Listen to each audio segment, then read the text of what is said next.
ایک بار پھر میڈیا میں صدر مملکت ڈاکٹر عارف علوی کی جانب سے الیکشن کی تاریخ دیے جانے کی خبریں گردش کر رہی ہیں، اور یہ اطلاعات اس وقت سامنے آ رہی ہیں جب صدر مملکت کو اپنی 5 سالہ آئینی مدت کے لیے صرف 4 دن ہی گزرے ہیں۔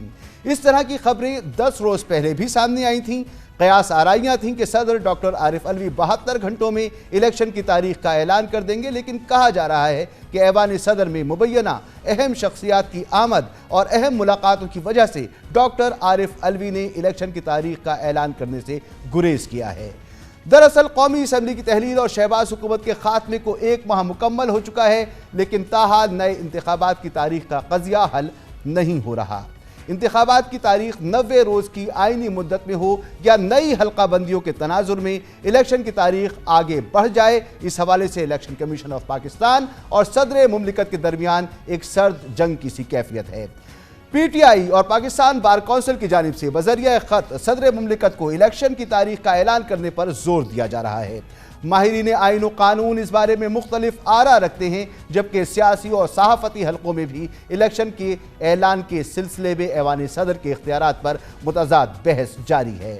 پچھلے 24 گھنٹوں میں ایک بار پھر ان خبروں کی بازگشت ہے کہ صدر ڈاکٹر عارف علوی کسی بھی وقت الیکشن کی تاریخ کا اعلان کر کے سیاسی منظرنامے میں ایک سرپرائز دے سکتے ہیں، لیکن یہ بھی کہا جا رہا ہے کہ اگر ایسا ہوا تو ملک میں ایک بار پھر آئینی بحران پیدا ہونے کا خدشہ ہے۔ قابل غور بات یہ ہے کہ نگراں وزیر قانون احمد عرفان اسلم نے کل ایک ہفتے میں دوسری بار صدر ڈاکٹر عارف علوی سے ایوان صدر میں ملاقات کی، اور خیال کیا جا رہا ہے کہ اس ملاقات میں الیکشن کی تاریخ کے حوالے سے بات چیت ہوئی۔ 3 ہفتے پہلے صدر ڈاکٹر عارف علوی نے انتخابات کی تاریخ سے متعلق چیف الیکشن کمشنر سکندر سلطان راجہ کو خط لکھا اور آرٹیکل 48 کی ذیلی شق 5 کا حوالہ دیتے ہوئے کہا تھا کہ وہ قومی اسمبلی کے قبل از وقت تحلیل ہونے کے بعد 90 دن کی مقررہ مدت میں انتخابات کروانے کے پابند ہیں، لیکن چیف الیکشن کمشنر نے ملاقات سے انکار کر دیا تھا اور جواز پیش کیا تھا کہ الیکشن ایکٹ میں ترمیم کے بعد انتخابات کی تاریخ کا حق الیکشن کمیشن کے پاس ہے۔ صدر عارف علوی نے وزارت قانون سے بھی رائے طلب کی تو وزارت قانون کا بھی یہی موقف تھا، لیکن دلچسپ بات یہ ہے کہ سابق وفاقی وزیر قانون اعظم نذیر تارڑ سمیت متعدد ماہرین آئین و قانون کا ماننا ہے کہ انتخابات کی تاریخ کا فیصلہ کرنا صدر مملکت کا آئینی استحقاق ہے۔ صدر مملکت کی جانب سے الیکشن تاریخ کے حوالے سے نگراں وزیر اطلاعات مرتضیٰ سولنگی اور سابق وزیر اطلاعات مریم اورنگزیب مشترکہ سوچ کے حامل نظر آتے ہیں۔ مرتضیٰ سولنگی کا کہنا ہے کہ انتخابات کی تاریخ دینا الیکشن کمیشن کا اختیار ہے، جبکہ مریم اورنگزیب کا دعویٰ ہے کہ عارف علوی اب عبوری صدر ہیں، ان کی جانب سے الیکشن کی تاریخ دینے کی کوشش سیاسی عدم استحکام پیدا کرے گی۔ سیاسی نقطہ نظر کے برعکس سپریم کورٹ کے سابق جج جسٹس ریٹائرڈ وجیہ الدین احمد کا اس پروگرام میں کامران خان صاحب کو انٹرویو میں کہنا تھا کہ 5 سالہ آئینی مدت مکمل ہونے کے بعد بھی صدر مملکت اپنے تمام آئینی اختیارات استعمال کرنے کے مجاز ہیں۔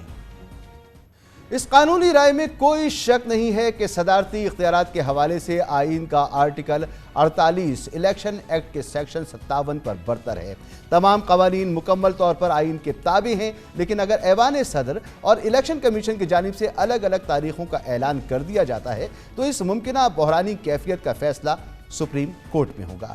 یہ تمام صورتحال کیا ہے؟ پھر سے خبریں آ رہی ہیں کہ صدر مملکت تاریخ دے سکتے ہیں، اس پر ریئیکشنز بھی سامنے آ رہے ہیں۔ ہم بات کریں گے اعزاز سید سینئر صاحب کے ہمارے ساتھ موجود ہیں اسلام آباد سے۔ بہت بہت شکریہ اعزاز صاحب فرمائیے گا، سپٹمبر کے اوائل میں ہم نے دیکھا اس طرح کی خبریں آئیں، بازگشت کرتی رہیں اس طرح کی آوازیں، اور ایک مرتبہ پھر اب ہم دیکھ رہے ہیں کہ صدر تاریخ دے سکتے ہیں، یہ خبر آتی ہے، پھر اس کے اوپر ریئیکشنز بھی آتے ہیں کہ اگر صدر نے تاریخ دی تو کیا ہو سکتا ہے، تو یہ ہو کیا رہا ہے؟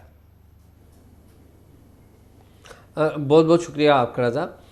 بات یہ ہے کہ اس وقت صدر کا اگر اختیار دیکھا جائے تو وہ بالکل صدر کے پاس آئین کے تحت اختیار موجود ہے کہ وہ نئے انتخابات کی تاریخ کا اعلان کریں، اور آپ اس حوالے سے جو متضاد رائے یہ سنتے ہیں کہ ایک جو الیکشن ایکٹ ہے اس میں ترمیم کی گئی ہے، وہ بالکل ترمیم کی گئی ہے، لیکن وہ جو ترمیم ہے اگر آپ دیکھیں وہ آئین پاکستان کی خلاف ورزی میں کی گئی ہے اور اس سے متصادم ہے، جو کہ نہیں کی جا سکتی تھی، لیکن شہباز شریف حکومت نے وہ ترمیم کی اور اس وقت اس ترمیم کے اوپر جب منظوری ہو گئی تو اس کو دستخط کرنے کے لیے ایوان صدر بھیجا گیا. تو ایوان صدر یہ بات تو تمام ہی ماہرین آئین و قانون بیان فرما رہے ہیں اور اس پر جو پولیٹیکل لوگ ہیں ان کی سوچ مختلف ہے. ایوان صدر میں کیا ہو رہا ہے آخر؟ ایسا کیا معاملہ ہے کہ یہ خبریں تواتر کے ساتھ سامنے آ رہی ہیں؟ رضا بھائی، ایوان صدر میں اس وقت یہ ہو رہا ہے کہ صدر جو ہے عارف علوی وہ مشاورت کر رہے ہیں. صدر عارف علوی ہماری اطلاعات کے مطابق الیکشن کی تاریخ کا اعلان کریں گے، فوری طور پہ نہیں کریں گے لیکن مشاورت کے بعد شاید وہ کریں گے. اور جو تاریخ کا اعلان کریں گے میری اطلاعات کے مطابق وہ شاید تمام جو سٹیک ہولڈرز ہیں ان سے بات چیت کر کے ان کو اعتماد میں لے کر کریں گے. اور اس بات کا کبھی امکان ہے کہ صدر جو ہے وہ جو نئے انتخابات کی جو تاریخ کا اعلان ہے وہ شاید فوری نہ کریں، اگلے چند دن کے بعد جب نئے چیف جسٹس آ چکے ہیں، اپنا عہدہ سنبھال چکے ہیں تو ان کے عہدہ سنبھالنے کے بعد کسی ٹائم پہ وہ کریں. لیکن اس میں وہ تمام سٹیک ہولڈرز کو اعتماد میں لیں گے، کسی کے خلاف ڈیفینس نہیں کریں گے. جو امپریشن یہ جا رہا ہے کہ جس طرح وہ کوئی ڈیفینس کرنے جا رہے ہیں، میرا نہیں خیال کہ صدر عارف علوی کو ڈیفینس کرنا چاہ رہے ہیں، نہ وہ چاہتے ہیں نہ وہ کریں گے. ٹھیک ہے. اور صدر کے اوپر ہم یہ بھی دیکھ رہے ہیں کہ ایک تو ظاہر سی بات ہے جیسا آپ نے بھی فرمایا، مختلف قانونی اور آئینی ماہرین کہہ رہے ہیں کہ صدر کے اوپر لازم ہے کہ وہ آئین کو فالو کریں. دباؤ بھی ہے صدر کے اوپر، خود ان کی اپنی پارٹی کی طرف سے، وکلا تنظیموں کی طرف سے انہیں خطوط لکھے جا رہے ہیں، ان سے مطالبہ کیا جا رہا ہے کہ آپ آئین پر عمل کریں. جی، اس میں کوئی شک نہیں ہے کہ صدر عارف علوی اس وقت ایک ایسی پوزیشن پہ ہیں جہاں پر وہ سینڈوچ بنے ہوئے ہیں. ایک طرف ان کے پارٹی رہنما عمران خان ہیں جن کے ساتھ وہ اپنی ویزیبل الائنس یا ویزیبل وفاداری دکھا چکے ہیں، دوسری طرف اسٹیبلشمنٹ ہے اور ساتھ ساتھ حکومت بھی ہے، اپوزیشن کی جماعتیں بھی ہیں. تو انہیں مختلف مواقع پر حکومت کی طرف سے مشکلات کا سامنا رہا، اسٹیبلشمنٹ کی طرف سے بھی کسی وقت شروع میں رہا. جب عمران خان گئے تو اس کے فوری بعد رہا، لیکن بعد میں انہوں نے اسٹیبلشمنٹ کے ساتھ اپنے معاملات ٹھیک کیے اور اسٹیبلشمنٹ کے لیے کسی قسم کا کوئی مسئلہ پیدا نہیں کیا صدر عارف علوی نے. ابھی تک وہ جو بھی اقدامات کر رہے ہیں اس میں کوئی ایسا قدم شامل نہیں ہے جو کہ اسٹیبلشمنٹ کو ناراض کرے، بلکہ ان کی کوشش یہی ہوتی ہے جو بھی وہ قدم اٹھائیں کہ وہ اسٹیبلشمنٹ کو بھی اعتماد میں لیتے ہیں اور اپنے پارٹی کے جو قائد ہیں اور اپنی پارٹی جو ہے جو سابقہ پارٹی ہونی چاہیے، ہونا تو یہ چاہیے تھا کہ وہ اپنی پارٹی ان کی پارٹی نہ ہو بلکہ وہ تمام پارٹیوں کی پارٹی ہوں. لیکن انہوں نے جو تحریک انصاف ہے اس کے ساتھ اپنی جو وفاداری ہے اس کو ویزیبل رکھا، گو کہ اس کے رکن نہیں رہے لیکن وفاداری ان کی ویزیبل رہی. اور کوشش ان کی تھرو آؤٹ یہ رہی کہ وہ جو ان کی سابقہ جماعت ہے عمران خان صاحب اور جو اسٹیبلشمنٹ ہے ان کے درمیان جو دوریاں وہ کم کریں، کوئی ٹروس کروا دیں، کوئی معاہدہ کروا دیں. اس کے لیے انہوں نے مختلف طریقوں سے کوشش کی اور اب اپنے اقدامات کے ذریعے وہ کر رہے ہیں. جہاں یہ بات کی جاتی ہے کہ ان کی وفاداری کیا، تو اس سے پہلے جتنے بھی صدور رہے وہ کسی نہ کسی پارٹی سے رہے، اور آصف علی زرداری صاحب تو پارٹی بھی چلاتے رہے، پارلیمنٹ بھی چلاتے رہے، حکومت بھی چلاتے رہے، سب کچھ کرتے رہے. تو یہ اسی طرح چلتا ہے معاملہ. امپورٹنٹ یہ ہے کہ صدر عارف علوی نے الیکشن کمیشن سے ملنے کی بات کی، انہوں نے انکار کر دیا، وہ نہیں ملنا چاہتے. پھر انہوں نے رائے طلب کی وزارت قانون سے، وزارت قانون نے کہا جی آپ تاریخ نہیں دے سکتے. لیکن پھر نگراں وزیر قانون سے 2 ملاقاتیں ہو چکی ہیں، تو یہ ملاقاتیں بھی الیکشن کی تاریخ کے تناظر میں ہیں. تو یہ جو ایک انوملی ہمیں نظر آ رہی ہے کہ ایک طرف وزارت قانون کا واضح موقف ہے اور وزیر قانون ملاقات بھی کر رہے ہیں، تو ان بٹوین کیا رائے قائم ہو رہی ہے اور کیا فیصلہ آنے والا ہے، اس کے بارے میں آپ کیا بتا سکتے ہیں؟ دیکھیے رضا بھائی، پہلی بات تو یہ وضاحت طلب ضرور ہے کہ آپ نے کہا کہ جی ماضی کے جو صدور ہیں وہ بھی اپنی پارٹی سے وفادار رہے، بالکل رہے، لیکن ماضی کے صدور نے جو اپنی اپوزیشن ہے یا دیگر سیاسی جماعتیں ہیں ان کو عزت دی اور ان کو بلا کر سنتے رہے. عارف علوی صاحب نے ایسا کوئی اقدام نہیں کیا جس میں وہ تمام سیاسی جماعتوں کے قائدین سے ملے ہوں.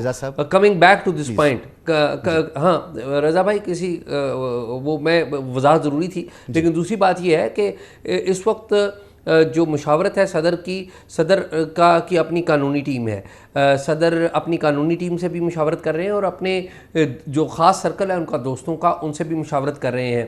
اور جو ٹاپک ہے، موضوع جو ہے وہ یہی ہے، وہ انتخابات ہی ہیں۔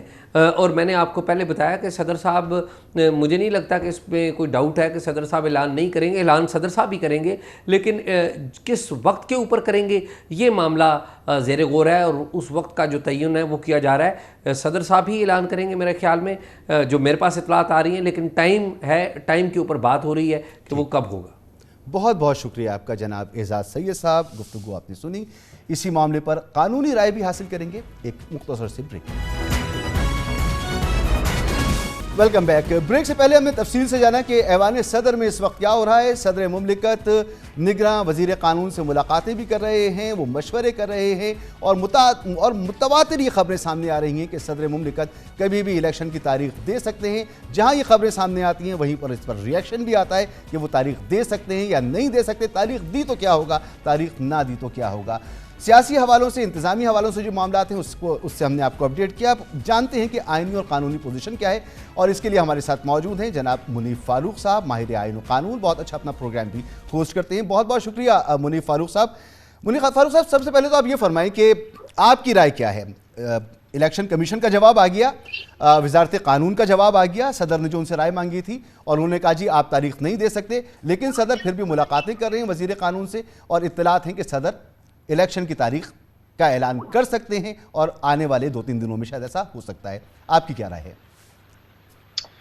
بہت شکریہ مسعود صاحب۔ دیکھیے، گزارش یہ ہے کہ اس بحث کے حوالے سے کافی دن پہلے اس بات کو میں نے ہائی لائٹ کیا تھا اپنے ہی چینل کے اوپر کہ اگر آپ آئینی پوزیشن دیکھتے ہیں تو صدر مملکت بے شک جتنے مرضی ان کا جو طرز عمل رہا ہے، وہ جتنا مرضی غیر متوازن ہو، وہ جتنے مرضی پارٹیزن نظر آئیں یا کسی سیاسی جماعت کے نمائندے نظر آئیں، قطع نظر اس بات کے جو آئینی پوزیشن ہے وہ تو صدر مملکت کے بہت زیادہ ان کی پوزیشن کو مضبوط کرتی ہے۔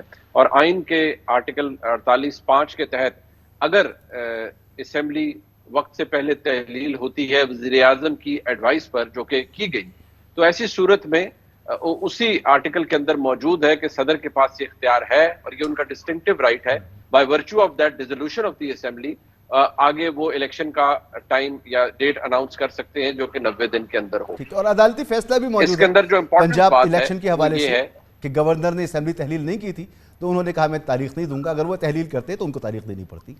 جی دیکھیے، اس میں صرف اتنا عرض کروں گا کہ اس بات کے اوپر بہت زیادہ بحث کی گئی، لیکن یہاں پر صورتحال ایسے ہے کہ جو اسمبلی تحلیل کی گئی اس کے اندر تو کوئی ابہام ہے ہی نہیں۔ وہ وزیر اعظم نے ایڈوائس دی، صدر نے تحلیل کی، اور صدر کی پوزیشن آئینی طور پر آرٹیکل 48(5) کے تحت بڑی واضح ہے کہ صدر الیکشن کا اناؤنسمنٹ کا اعلان کر سکتے ہیں۔ لہٰذا ایسی صورتحال میں یہ کہنا کہ کیونکہ الیکشن ایکٹ کے اندر ترامیم کر لی گئی ہیں لہٰذا صدر کا اختیار ختم کر دیا گیا ہے، تو یہ ذہن میں ہم سب کو رکھنا چاہیے کہ جو الیکشن ایکٹ ہے وہ سبارڈینیٹ لیجسلیشن ہے، وہ ایک ایکٹ آف پارلیمنٹ ہے، اور جو ایکٹ آف پارلیمنٹ ہوتا ہے کسی صورت میں بھی کسی بھی آئینی آرٹیکل کو، کسی بھی آئینی پوزیشن کو اوور رائٹ نہیں کر سکتا، اس پر حاوی نہیں ہو سکتا۔ لہٰذا اس وقت جو صدر کی پوزیشن ہے وہ بڑی واضح ہے، کلیئر ہے، اور اس کے اندر بہت وزن ہے۔ انلیس کہ اس کو 2/3 اکثریت سے آئین میں ترمیم کر لی جاتی، وہ ایک اور بات تھی، لیکن فی الحال آئین کی پوزیشن یہی ہے کہ صدر مملکت کے پاس یہ اختیار ہے۔ ہاں، وہ جو نہیں کر سکتے صدر مملکت، وہ میں آپ کے سامنے بیان کر دیتا ہوں کہ کیونکہ جو الیکشن کمیشن ہے اس نے ایک نئی جو حلقہ بندیاں ہیں ان کا شیڈیول اناؤنس کیا ہے، جو کہ ریزلٹ ہے اس سینسس کا جو کہ نوٹیفائی کر دیا گیا CCI کے اندر۔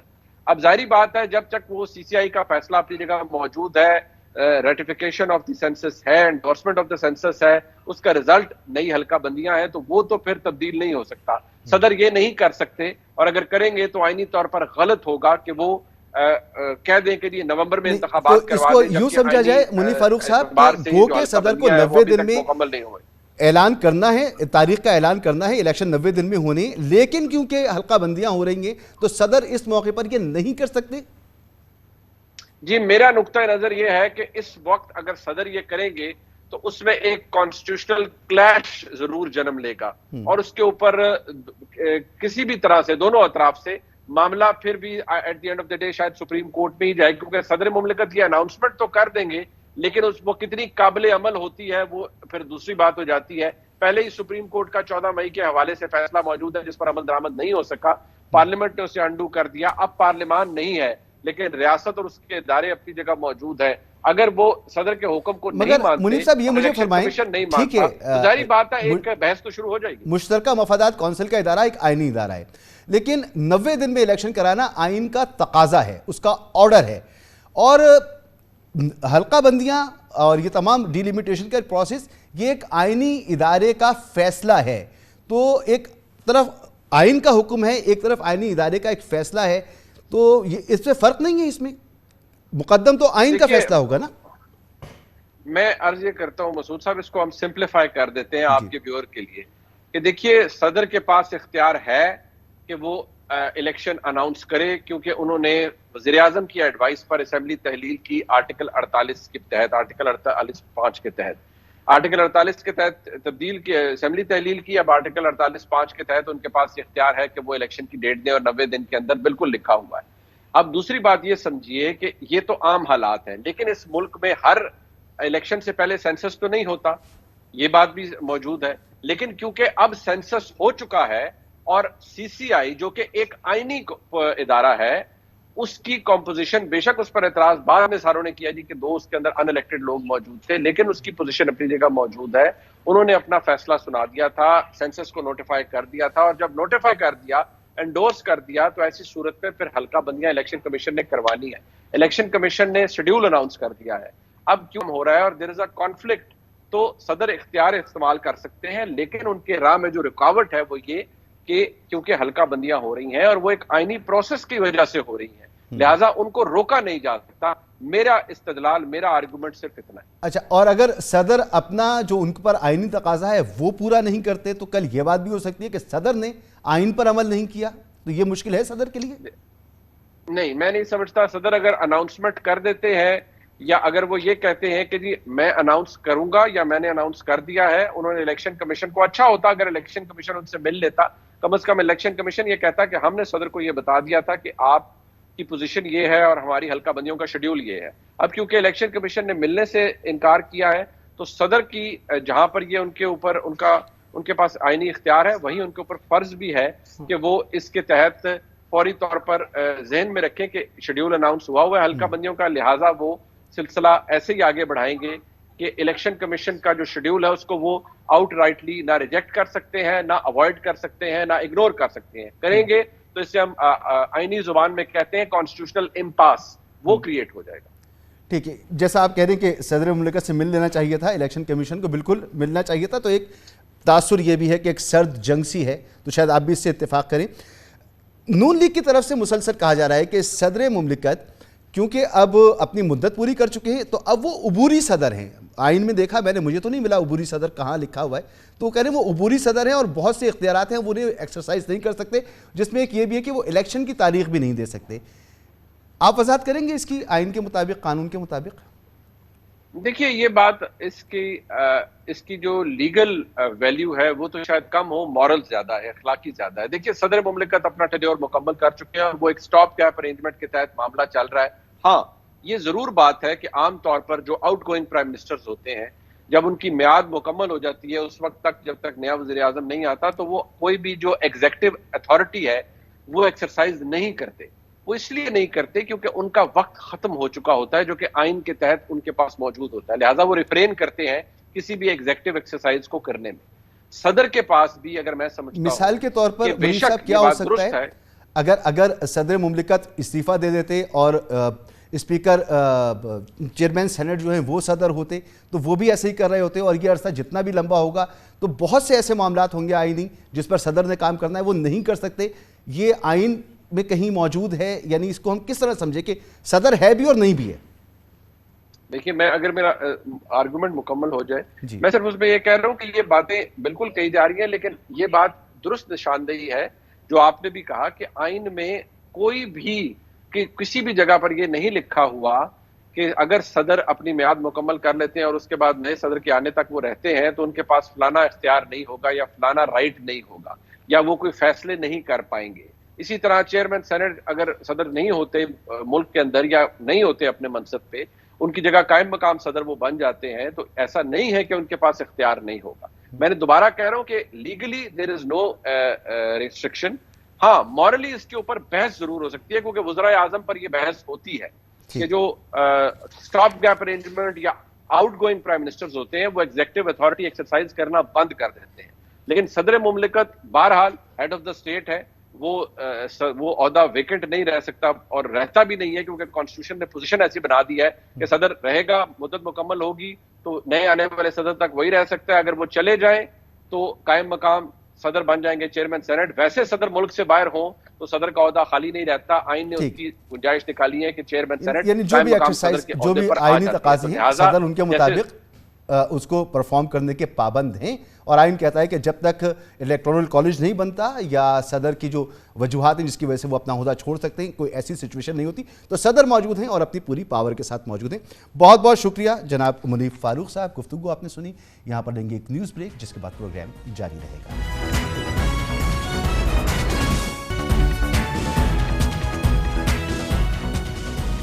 پاکستان خصوصاً سندھ میں رہنے والے چاہتے ہیں کہ پیپلز پارٹی کے 15 سالہ دور حکومت میں پروان چڑھنے والے کرپشن کے نظام کا کسی طرح خاتمہ ہو. اس حوالے سے نگراں حکومت کے اقتدار سنبھالنے کے بعد سے کچھ امیدیں ضرور ہوئی ہیں. گزشتہ روز نگراں وزیر اعلیٰ سندھ جسٹس ریٹائرڈ مقبول باقر نے محکمہ ایکسائز اور موٹر رجسٹریشن ونگ سے کرپشن سسٹم کے خاتمے کا حکم دیا, جس کے بعد صوبائی وزیر ریونیو یونس ڈھاگا نے کراچی میں تعینات تمام رجسٹرار اور سندھ کے 170 مختار کار تبادلہ کر دیا ان کا.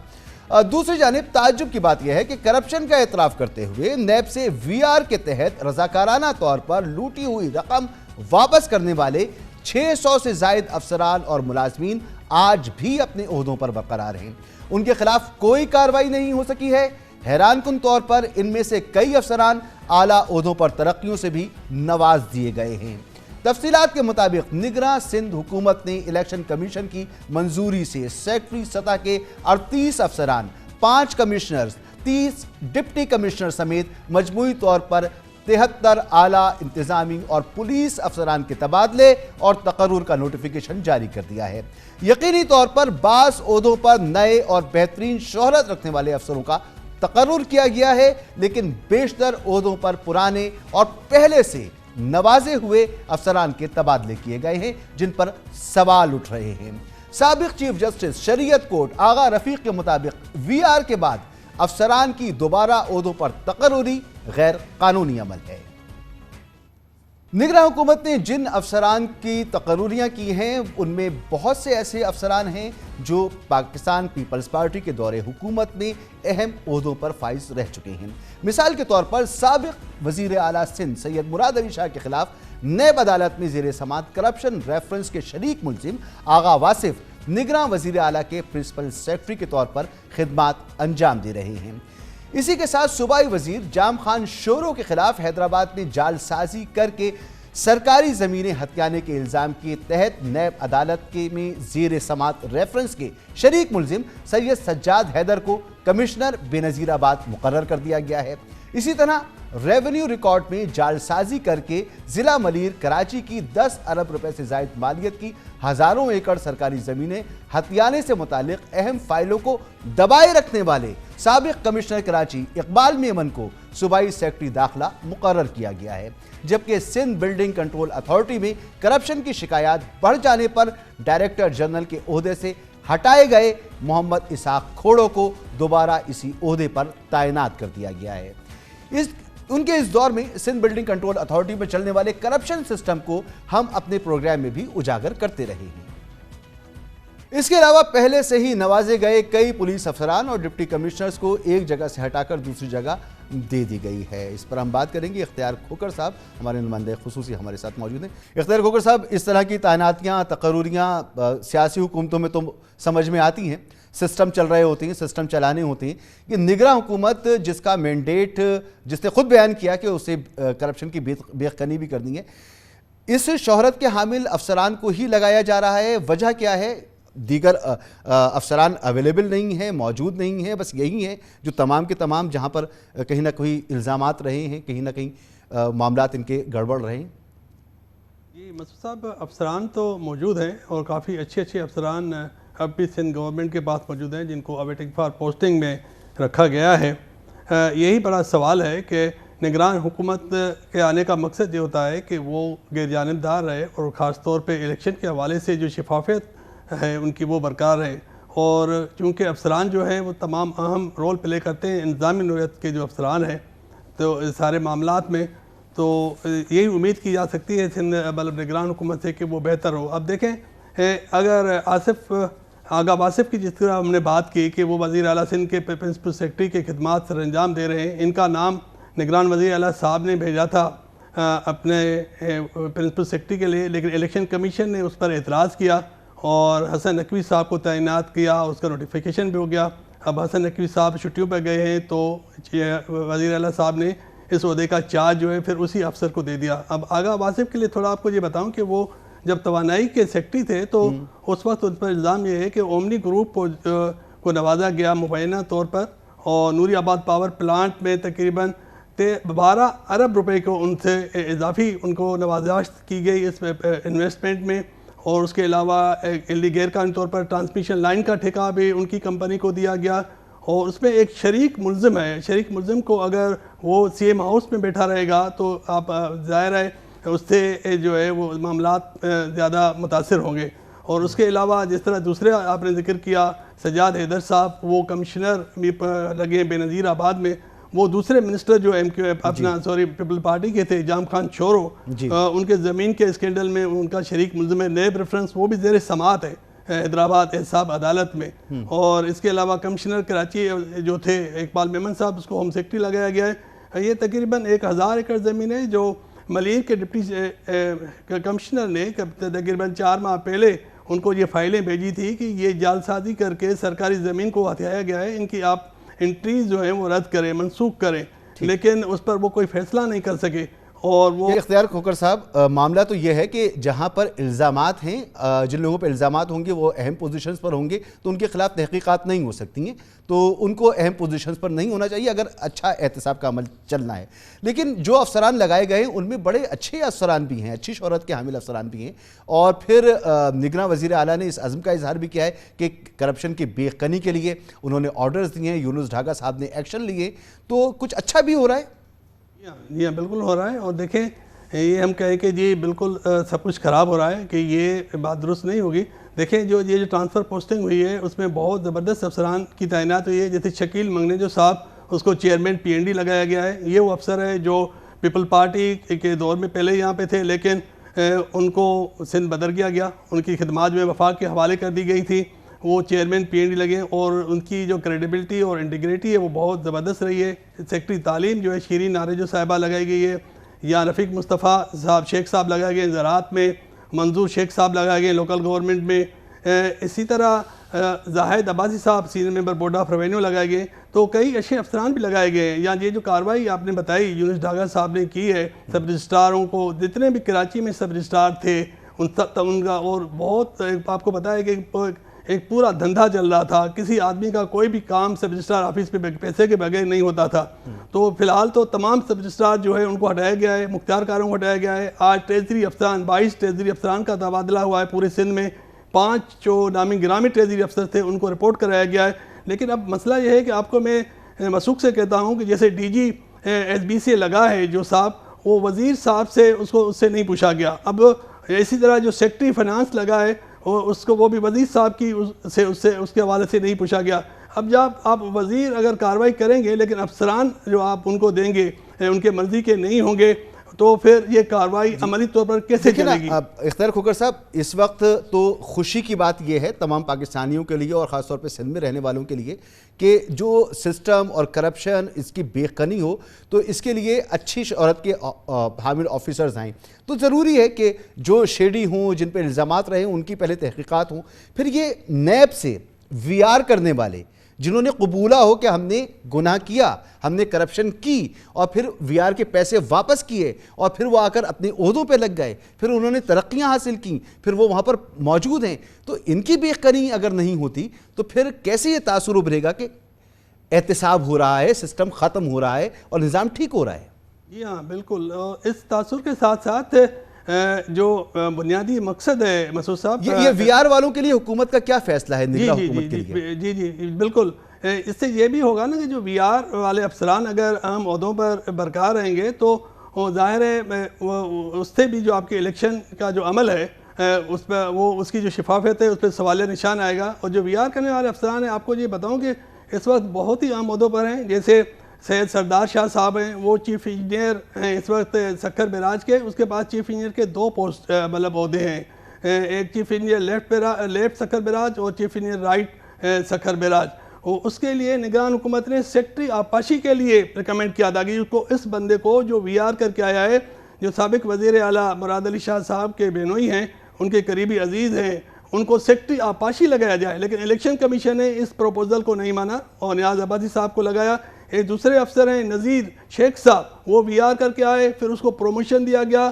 وہ اس وقت سپرنٹینڈنٹ انجینئرنگ کے 3 عہدوں پر ہیں پبلک ہیلتھ میں، superintendent engineering development Larkana, superintendent engineering development Nawabshah اور superintendent engineer operation Nawabshah. اسی طرح کوئی 15 سے 20 انجینئر ہیں اور کئی افسران ہیں جو محکمہ فائنانس میں ہیں، اور کوئی 200 سے زائد محکمہ تعلیم کے افسران ہیں اور اساتذہ ہیں جو وی آر کر کے آئے اور وہ ابھی تک ان عہدوں پر ہیں. تو ان کے خلاف کوئی کارروائی نہیں. تو اس کے لیے بھی بہت ضروری ہے کہ نگران حکومت یا جو بھی لوگ حکومت کے بڑے ہیں اس معاملے کو دیکھیں. اس پہ عدالت کے فیصلے بھی موجود ہیں ان لوگوں کے خلاف کہ ان کے خلاف کارروائی کی جائے. لیکن اگر یہ سسٹم میں موجود رہیں گے اس قسم کے لوگ، تو پھر سسٹم میں بہتری کی جو امید ہے وہ ظاہر نہیں کی جا سکتی. بہت بہت شکریہ جناب اختیار کھکر صاحب. بہت اہم معاملہ ہے. جو لوگ کرپشن کر چکے، اعتراف کر چکے اور اس کے بدلے میں نیب کو کرپشن سے لوٹی ہوئی رقم کا ایک کچھ حصہ بھی دے چکے، وہی لگے ہوئے ہیں اور نگراں حکومت کے دور میں بھی لگے ہوئے ہیں. تو پھر یہ دیکھنا ہوگا کہ سسٹم کی بے خنی ہو رہی ہے یا سسٹم اپنی جگہ موجود ہے. یہاں پر ایک بریک لیں گے اور بریک کے بعد بات کریں گے. شہباز شریف نے اعلان کیا ہے کہ 21 اکتوبر کو نواز شریف واپس آ رہے ہیں. بات کرتے ہیں بریک کے بعد.